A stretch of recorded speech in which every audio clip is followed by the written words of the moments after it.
are at Summer Games Fest 2024. We just finished playing Marvel Rivals here at the NetEase booth, and let me tell you, I could have kept going all afternoon. You know, I did 2 back-to-back rounds, got to check quite a few of the characters. That was fun. That was a lot of fun. But we're here with the developers to talk about the game ahead of its ahead of its beta. Gentlemen, please introduce yourself for the audiences at home. Hi, my name is Danny Koo. I am executive producer from Marvel Games. Hi, I'm Paul Eller. I'm the head of production for NetEase on Marvel Rivals. So this thing is ambitious. I mean, you've got quite the launch roster, and they each have their own unique play style, their own unique bonuses when they're powered up. Like, how is it like selecting, like, okay, these guys will be the ones that will kind of put our best foot forward with, coming out the gate? You will be expecting about 21 characters to play on the upcoming beta test. So as you know, we have over 9,000 Marvel characters in the Marvel Universe, so that's a lot to pick from. Now, how we pick the roster is we pick about 70% of all the characters that you know and love, the greatest hits, if you will. And we'll throw in some curveball and deep cut, right? And this will surely keep the Marvel fans on their toes. Like, they will let you know who these characters are, no matter what you throw at them, which is we extremely grateful for the tremendous support from the community.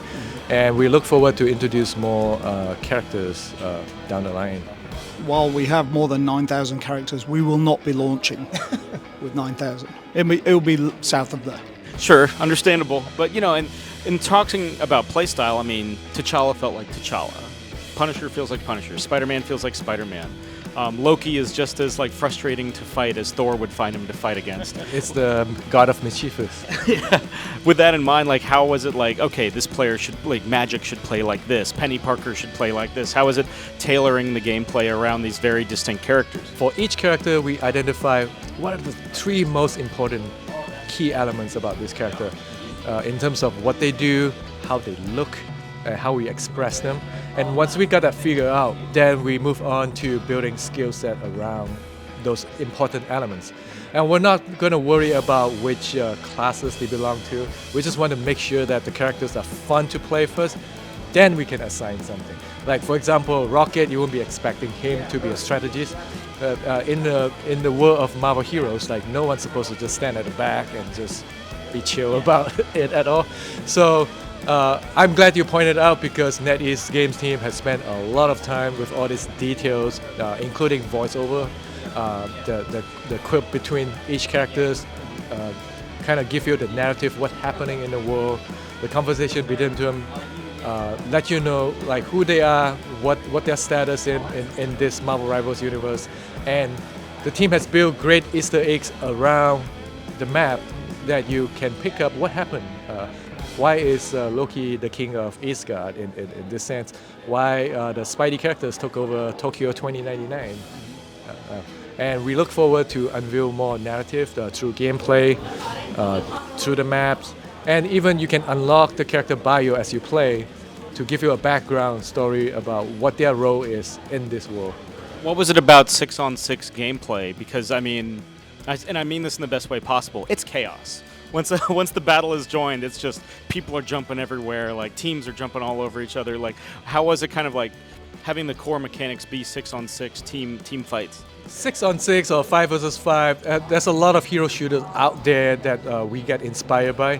And it so happened also on Marvel Comics covers. You get a team of Avengers, X-Men. 6 is a sweet spot to kind of represent the team mix-up. And sometimes you have crossover.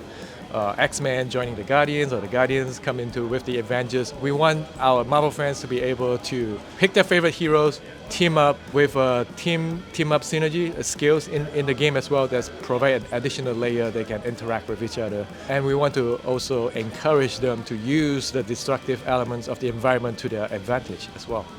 I think one of the advantages of having it in third person as well is you can see that chaos happening around you. You're not getting hit from behind and or outside of your peripheral vision and not aware of it.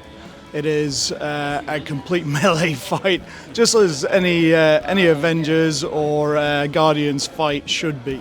NetEase has a history with Marvel games and a fruitful history, and yet I feel like this is the most ambitious project that you've done with Marvel games like so far. Like, how is it kind of working with them and shining really on all corners of the IP, both with levels and the roster? I don't know, you weren't going to say how fantastic it was to work with you guys? No, it's actually been very liberating. I mean, working with Marvel, you would imagine, is quite daunting. But these guys have given us the flexibility, the access to their 85 years of history and all of their characters. We've been working quite well with each other. We will suggest something to Danny and his team, and then we'll go, "Oh, that sounds amazing. But maybe you could also add in this." And we're like, "Oh my God, we never thought about that." And we'll run off and we'll do something, and then we'll come back and go, "Well, we took that and we put this little spin on it," and it just builds and builds and builds, and we just come up with something amazing that you've just been playing. We have been looking for a great partner to work with for this ambitious project for a long time, and we are lucky enough to have the NetEase team to share the same passion as us. And we always encourage the NetEase Games team to go crazy, like dial it up past 11, if you will. And they do that.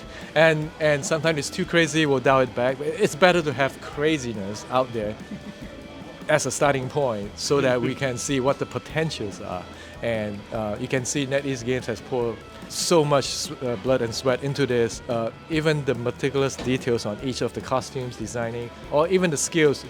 If you notice, like, even Spidey sense made it into the game. Like, this is a very iconic representation of the character. What can you kind of tease about like beta testing and development as we get closer to launch? So we mentioned the addition of a console. We're gonna have North America, Europe, and we're also gonna have Asia now. Stay tuned for that. At the end of this month, we will let everyone know how to sign up for the console beta. And I know we have a lot of Australian fans as well. They've been asking for Oceania server. We're looking into that. Because we share the same passion of gamers around the world. We have a strong community. If you have not been to the Marvel Rival Discord, we have well over 230,000 members, which is amazing. They spend all day asking for characters that they want to see, telling us they're theory crafting what the skill should be, which is great. We have a lot of reference, a lot of feedback, and we're going to continue to engage with the community to give us what they want to play, what they want to see, and also what they want improvement on, because we want to make this game for the players and what they want to play at. If you go across to Steam and wishlist the game, you will get all of the updates. We're planning the beta for sometime towards the end of July, but we will be talking more about it at the end of June. For those of you at home, again, check out the Marvel Rivals beta news coming soon towards the end of the month on PC, PlayStation 5, Xbox Series XS. I usually normally just get in one play session. I snuck in two. It's controlled chaos, guys, in the best kind of way. Stay tuned for more news from Marvel Rivals and more coverage of Summer Game Fest 2024. Keep on playing.